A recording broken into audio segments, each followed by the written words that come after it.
Halo saudara, selamat malam. Anda kembali menyaksikan Saling Silang di JAK TV pada edisi hari ini, Jumat 17 November 2017. 3 hari ini, pemberitaan di tanah air diwarnai oleh satu nama, yaitu Setia Novanto. Semalam, setelah mengalami kecelakaan di kawasan Permata Hijau, maka hari ini Setia Novanto setelah sempat dirawat beberapa jam di sebuah rumah sakit Permata, kemudian siang ini dipindahkan ke RSCM. Kami akan menghadirkan sejumlah informasi dan juga pembahasan terkait dengan nasib Setia Novanto, baik di Partai Golkar maupun di DPR.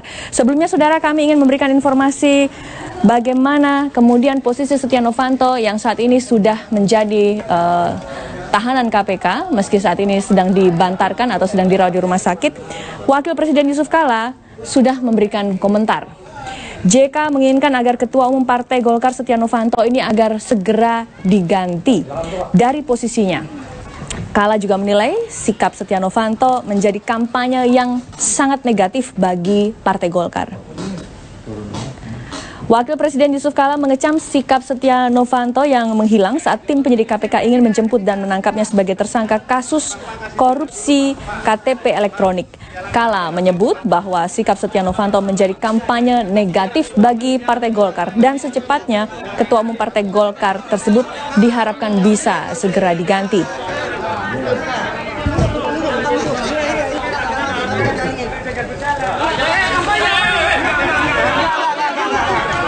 Negatif kepada Golkar sepanjang dari tengah malam dari jam 10 sampai itu kampanye negatif kepada Golkar. Bagaimana terkait urgensi pergantian hilang masa kapten menghilang, masa tidak diganti kaptennya kalau pemain bola.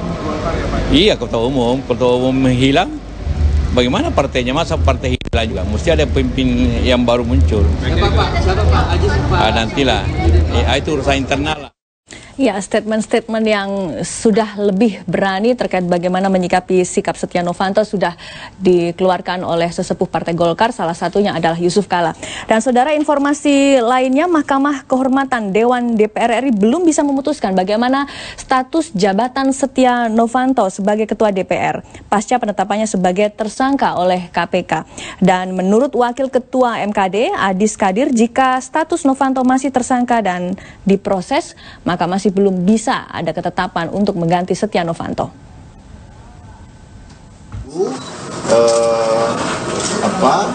Penanganan kasus dari aparat penegak hukum tersebut, kemudian dari apa hasil daripada aparat penegak hukum tersebut, itulah nanti yang akan kami tindak lanjuti. Jadi selama di sana dijelaskan kalau statusnya masih tersangka itu dan masih diproses, MKD belum dapat memproses hal tersebut. Ya, luar biasa bagaimana dinamika yang terjadi dengan adanya sosok Setia Novanto yang sudah ditetapkan menjadi tersangka oleh KPK. Kemarin dicari 1 hari menghilang, kemudian malamnya informasinya akan menyerahkan diri ke KPK atau ingin mendatangi KPK namun mengalami kecelakaan sehingga kemudian terpaksa harus dirawat di rumah sakit dan hari ini dipindah ke RSCM. Tentu saudara, selain bagaimana kelanjutan status hukum Setia Novanto, maka yang menarik juga dilihat adalah bagaimana kelanjutan status Setia Novanto sebagai Ketua DPR. Apakah akan terus berlanjut, apa harus diganti secepatnya? Dan bagaimana dengan nasib Partai Golkar? Kita bisa tahu bahwa selama berbulan-bulan nama Setia Novanto dikaitkan sebagai tokoh yang berada di balik kasus korupsi EKTP dan itu menjadi kampanye negatif Partai Golkar seperti yang disampaikan oleh Wakil Presiden Yusuf Kala tadi. Namun masih belum ada tindakan yang nyata atau apa yang terjadi atau tindak lanjut dari Partai Golkar itu sendiri. Kita akan membahasnya, saudara. Saya sudah bersama dengan 2 narasumber, yaitu Bapak Adi Prayitno selaku pengamat politik. Halo Mas Adi. Halo, terima kasih masih bergabung bersama kami di JAK TV. Dan ada Bang Saur dari praktisi hukum. Bang Saur, apa kabar? Baik, Mbak Ratna. Bang Saur, ini 3 hari dinamikanya sangat luar biasa. Iya. Dan ada seperti kisah yang dramanya juga luar biasa ya. Kemarin akhirnya sampai harus ada kecelakaan dan akhirnya harus dirawat di rumah sakit RSCM. Dirawat di rumah sakit artinya harusnya pemeriksaan yang seharusnya berjalan pada hari kemarin tertunda lagi. Bahkan katanya kondisi Setia Novanto kesehatannya tidak stabil. Apa yang bisa dilakukan KPK untuk bisa melanjutkan penyidikan dari kasus EKTP ini?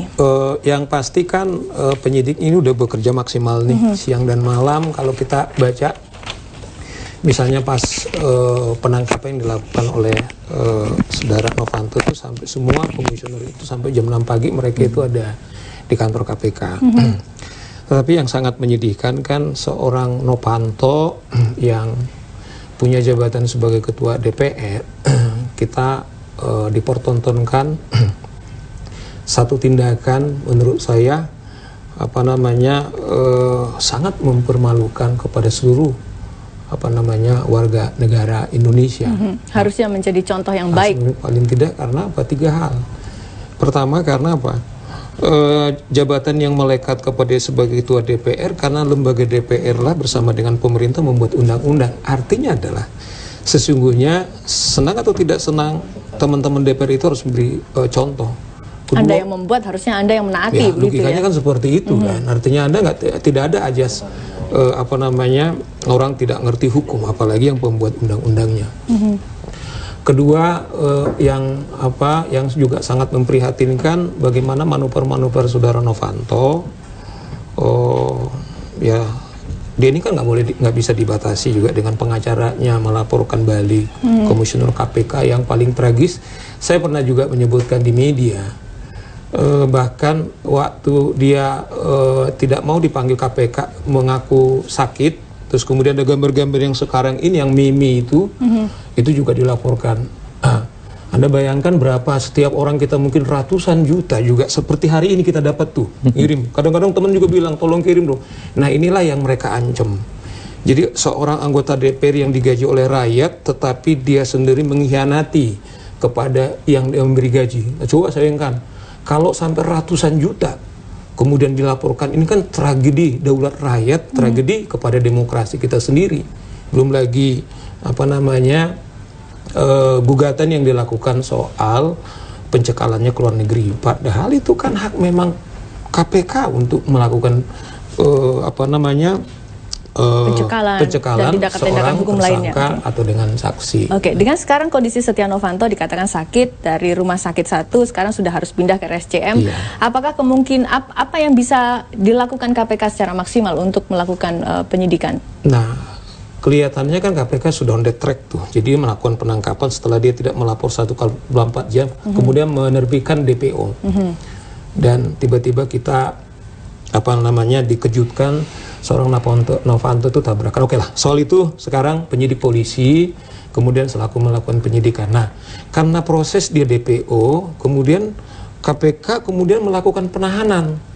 Nah, KPK saya kira mereka perlu dan hati-hati karena dalam proses dia katakanlah dikatakan dia adalah tabrakan, kemudian polisi kemudian memindahkan karena dia di bawah penguasaan daripada kepolisian dalam namanya di KUHP itu ditahan, kemudian dia ditahan di rumah sakit RSCM. Mungkin itu adalah hal yang paling netral. Nah, menurut Anda kenapa kemudian polisi memilih Setia Novanto dipindahkan ke RSCM? Apakah ada unsur ketidakpercayaan dengan rumah sakit yang lain atau memang hal tersebut hal yang wajar dilakukan untuk melakukan proses hukum? Mungkin 3 hal ya. Pertama kan rumah sakit RSCM itu yang paling baik kan. Itu adalah rumah sakit. Yang kedua mungkin kalau sebagai rumah sakit negara barangkali mereka bisa lebih objektif. Yang ketiga saya kira di situ dokter-dokter semua bisa melakukan satu jasa medisnya. Itu yang saya kira. Nah, cuman kan itu yang saya bilang karena KPK harus hati-hati, dia memastikan kesehatan Novanto ini kemudian itu layak dilakukan penyidikan atau pemeriksaan apa enggak. Nah, makanya dia dalam proses namanya dibantarkan. Dibantarkan itu artinya dia ditahan, tetapi proses penahanannya itu tidak jalan. Maksudnya begini, seorang penyidik itu kan berhak menahan 60 hari. Jadi argonya itu tidak jalan. Ketika dia dibantarkan atau dirawat di rumah sakit, diberi kesempatan kemudian si tersangka ini memastikan, saya kira betul-betul bisa diperiksa atau tidak bisa diperiksa dari segi medisnya. Oke, baik. Saya akan bergabung dengan narasumber yang baru bergabung di Saling Silang Jak TV, Bapak Melki Lanalena, Ketua DPD 1 Golkar Provinsi NTT. Ya. Saya dapat informasi semalam ada pertemuan di Hotel Mandarin, Jakarta. Apa yang dibahas, Bang Melki? Jadi pertemuan para ketua DPD 1 Partai Golkar seluruh Indonesia itu membahas bagaimana respon politik Partai Golkar terhadap kondisi saat ini. Kira-kira kami mencoba pembicaraan semalam itu, kita mencoba untuk menyatukan pikiran lah semacam itu. Yang memimpin siapa, Bang? Bang Idrus? Kalau DPD 1 tentu kami. Oke. Memang ada beberapa pimpinan DPP partai yang hadir pada saat awal menggambarkan situasi yang terjadi, tapi setelah itu kami berbicara sendiri, DPD 1 Partai Golkar se-Indonesia. Kesimpulan kami cuma satu, dalam kondisi apapun merespon situasi ini kami harus solid. Solid itu Solid dalam arti itu apa, Bang? artinya apapun putusan-putusan ke depan ini harus berangkat dari mekanisme partai dan kesamaan pandang kita untuk mencari jalan keluar. Sampai hari ini kami memandang untuk kita solid untuk mendukung proses hukum yang lagi berjalan, mendukung dan juga mendorong dan memastikan agar ketua umum melalui proses hukum yang benar. Artinya tidak ada upaya dari Partai Golkar untuk melindungi, menyembunyikan Saya kira atau dari awal kan dari tidak. Setia Novanto. Kalau kita lihat sebenarnya begini ya, kan Pak Nov ini kan bukan baru kali ini diperiksa KPK. Dari awal dia sangat kooperatif. Bahwa akhir-akhir ini menjadi seperti ini kan karena situasi juga yang terjadi. Ada hubungan yang saya kira tidak harmonis antara KPK dan DPR. Dan bagaimanapun kan Pak Novanto adalah ketua DPR RI. Nah, dalam konteks hubungan yang tidak harmonis ini, kemudian Pak Nov juga harus menjaga citra DPR juga.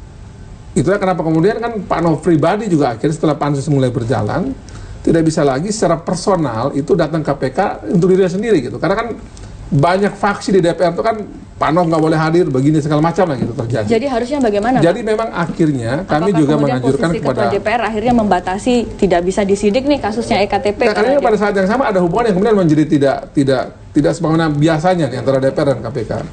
Biasanya kan hubungannya normal aja nih, walaupun ada tarik ulur kan. Iya, tapi KPK kan punya target. Semenjak ada pansus itu kemudian, dan ingat loh, pansus itu bukan urusannya satu partai, itu kan kesepakatan bersama. Ada memang 1-2 partai tidak tahu, tapi itu kesepakatan bersama. Nah, gara-gara itu kejadiannya itu membuat akhirnya Pak Novanto sebagai pribadi yang harus urusan sama KPK ini tidak bisa lagi atas nama dirinya sendiri, karena itu ada situasi macam itu. Misalnya nanti saya mau sebutkan lah ya, datang pimpinan fraksi ini Pak Nov harus begini dong, karena kan kita lagi begini. Nah, seterusnya gitu. Nah, tapi saya kira kalau kita lihat dari awal itu sebenarnya Pak Nov sama KPK ini sebenarnya dipanggil pun datang gitu. Kalau misalnya KPK mau keras seperti itu, kenapa nggak dari kemarin? Oke, baik. Kan sudah berkali-kali kan datang, dipanggil datang. Jadi ada situasi yang melingkup ini semua. Apakah Bang Saf setuju dengan pendapat tersebut? Tapi tetap bersama kami, kita jeda dulu saudara di Saling Silang Jak TV. Tapi ada kemajuan loh Bung Melki, kelihatan.